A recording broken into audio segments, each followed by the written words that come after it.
तो आज का हमारा जो सवाल है वो है कि हमने इक्वेशन फाइंड करनी है, find an equations of the tangent line to the curve at the given point. अब ये आपका एक कर्व है और ये आपकी पॉइंट है। अब इस पर आपने क्या फाइंड करनी है, टेंजेंट लाइन फाइंड करनी है, ठीक है। तो इक्वेशंस ऑफ द लाइन का जो फार्मूला है जो मैंने आपको समझाया भी था वो है आपका point slope form, point slope form of equation of straight line. आपके स्ट्रेट लाइन का जो फार्मूला है वो बराबर है y minus Y one equal to M X minus X one, ठीक है। अब ये जो पॉइंट है ना आपके पास, ये वैल्यू ऑफ x1 है और ये वैल्यू ऑफ x2 है। हमें क्या रिक्वायर्ड है, हमें सिर्फ और सिर्फ रिक्वायर्ड है वैल्यू ऑफ m, जिसको हम कहते हैं स्लोप। और वैल्यू ऑफ m जो है वो हम फाइंड कर सकते हैं by using the formula of the limit x approach to the a f of x minus f of a divided by x minus a, ठीक है। अच्छा, यही बात अगर मैं दूसरी लैंग्वेज में कहूँ, क्योंकि मेजॉरिटी ऑफ द स्टूडेंट जो है वो हमारे सिंधी भी है, तो उस लैंग्वेज में मैं इस तरह इसको डिफाइन कर सकता हूँ। तो बाबा आसानी खे छा फाइंड करना है, एक इक्वेशन फाइंड करनी है of the tangent line to the curve at the given point. Tangent line छा हूंदी वो मैं तव्हांखे लास्ट टाइम सम्झायो तो हिकिड़ो लेट सपोज कर्व आहे, ठीकु आहे, ऐं हिकिड़ी पॉइंट आहे। अगरि हिन पॉइंट ते को लाइन जेकी आहे उहा टच थी करे त इन लाइन खे असां छा चवंदासीं, टेंजेंट लाइन चवंदासीं। ऐं असांजो मेन टारगेट छा आहे त इहा लाइन असांखे फाइंड करणी आहे बाय यूजिंग दिस पॉइंट, ठीकु आहे। त असां वटि हिकिड़ी पॉइंट आहे, हिकिड़ो इहो कर्व आहे। त उनजे लाइ असां छा कंदासीं, असां वटि जेकी general form of the point slope form जेकी असां चवंदा आहियूं इक्वेशन लाइन जी, उहा बराबरि आहे हिन इक्वेशन जी, ठीकु आहे। ऐं general form of the point slope form आहे जंहिंमें y minus I one equal to the m is the slope ऐं x minus x1 where x1 and y1 is given to us in the form of the point which is a 3, 2। हे जेकी point है वो x जी value 3 आहे ऐं y जी value 2 आहे। इहा शइ असांखे मिलियल आहे, बसि असांखे नीड छा आहे, असांखे एसेट रिक्वायर्ड आहे वैल्यू ऑफ m। उहा कीअं फाइंड कंदासीं, बाय यूज़िंग दिस फार्मूला, जेके लिमिट जो फार्मूलो आहे। ऐं कि असां ॿिए अल्फाज़नि में डेरिवेटिव बि चवंदा आहियूं, सही आहे। अगरि तव्हांखे कोई सुवाल मिलियल हुजे ऐं चए त डेरिवेटिव फाइंड कयो त तव्हां हिन फाइंड करे सघो था, ऐं असां वटि हिकिड़ो ॿियो फार्मूलो आहे उनके ज़रिए भी फाइंड कर सको था। फिलहाल असां हे यूज करूँ था, तो हमारे पास जो है ए रिक्वायर्ड है और एफ ऑफ ए रिक्वायर्ड है। यहाँ पर ये एफ ऑफ ए, सॉरी यहाँ पर ये एफ ऑफ ए। हम कहेंगे कि भाई ए की वैल्यू जो है वो फ्रॉम द गिवन पॉइंट वो बराबर है आपका 3 की। तो एफ ऑफ ए जो है वो बराबर हो जाएगा फ्रॉम द गिवन इक्वेशन या गिवन फंक्शन हो जाएगा F of 3 that is equal to the 3 minus 1। यही वैल्यू जो है ना हमने इस फंक्शन में पुट की है। इसका मतलब है F of X is equal to X minus 1 divided by X minus 2। तो ये हो जाएगा 3 माइनस 1 और 3 माइनस 2। सिंप्लीफाई करेंगे आप इसको तो आपके पास आंसर आएगा 2/1 दैट इज इक्वल टू 2। अब एफ ऑफ 3 आपका बराबर है 2 के।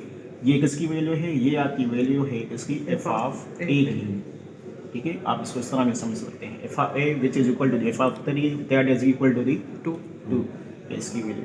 अब आप m की वैल्यू फाइंड करने जा रहे हैं, आप कहेंगे m is equal to the limit x approach to the a which means a की वैल्यू हमने क्या उठाई 3, एफ ऑफ x की वैल्यू जो कि बराबर है आपकी किसके x minus 1 divided by x minus 2, और माइनस में आपके पास क्या आ जाएगा एफ ऑफ ए की वैल्यू अभी आपने फाइंड किया that is 2 divided by x minus a divided by x minus a।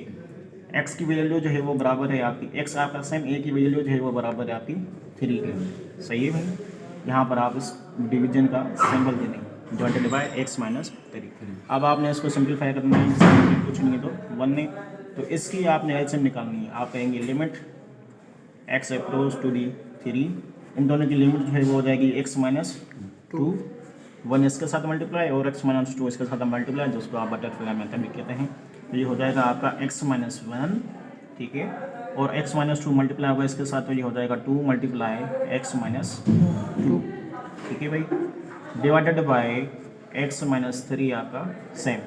Further आप इसको सिंप्लीफाई करेंगे तो आपके पास क्या आएगा limit x approach to the 3, और यहाँ पर आपने इसको सिंप्लीफाई करना है, नोमरेटर को 2 को -2 को इस पूरी ब्रैकेट के साथ मल्टीप्लाई कराएंगे तो ये हो जाएगा -2 प्लस 4 डिवाइडेड बाय x -2 और ये हो जाएगा आपका डिवीजन में x -3 रिमेन सेम।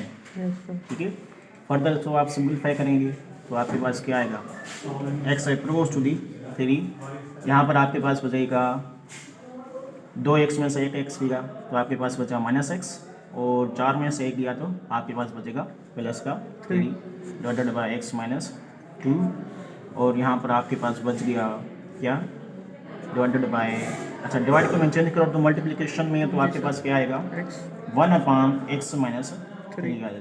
ठीक है, अब इसको फर्दर आप सिंप्लीफाई कर रहे हैं तो आपके पास limit x approach to 3 minus आप जब कॉमन निकालेंगे इसमें से तो आपके पास क्या आ जाएगा x -3 डिवाइडेड बाय x -2 और ये मल्टीप्लिकेशन में 1/x -3, ये और ये आपस में कैंसिल हो गया। ठीक है, इसको मैं फर्दर सिंप्लीफाई कर रहा हूँ तो आपके पास बच जाएगा limit x approach to 3 minus 1/x -2, यही बचा आपके पास। ठीक है, अब आप कहेंगे कि भाई अप्लाई द लिमिट, आपके पास क्या आ जाएगा m is equal to the, ये बराबर हो जाएगा किसके, -1/x की वैल्यू क्या है 3 -2 that is equal to the -1/3 -2 तो 1 और -1/1 that is equal to the -1।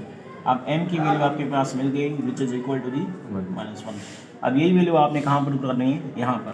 तो आपके पास जो इक्वेशन आएगी पॉइंट स्लोप फॉर्म वाली इज, आप लिखेंगे पॉइंट स्लोप फॉर्म किसके बराबर है, y - y1 equal to m x - x1। तो y आपका सेम y1 की वैल्यू जो कि बराबर है आपके किसके 2 के, तो ये हो गई आपकी 2 इक्वल टू m की वैल्यू बराबर है -1 की और ये x सेम आपका x1 की वैल्यू बराबर है 3 की। इसको सिंप्लीफाई करें तो आपके पास आ जाएगा -x प्लस 3 माइनस का 2 इस तरफ आएगा तो ये प्लस का 2 हो जाएगा तो y is equal to the -x plus 5। ये हो गई आपकी equation of the tangent line जो कि इस पॉइंट पर आपकी इस कर्व को जो है वो टच कर रही है। ठीक है, उम्मीद है कि आपको ये सवाल जो है वो समझ में आया होगा। जज़ाकल्लाह, थैंक यू।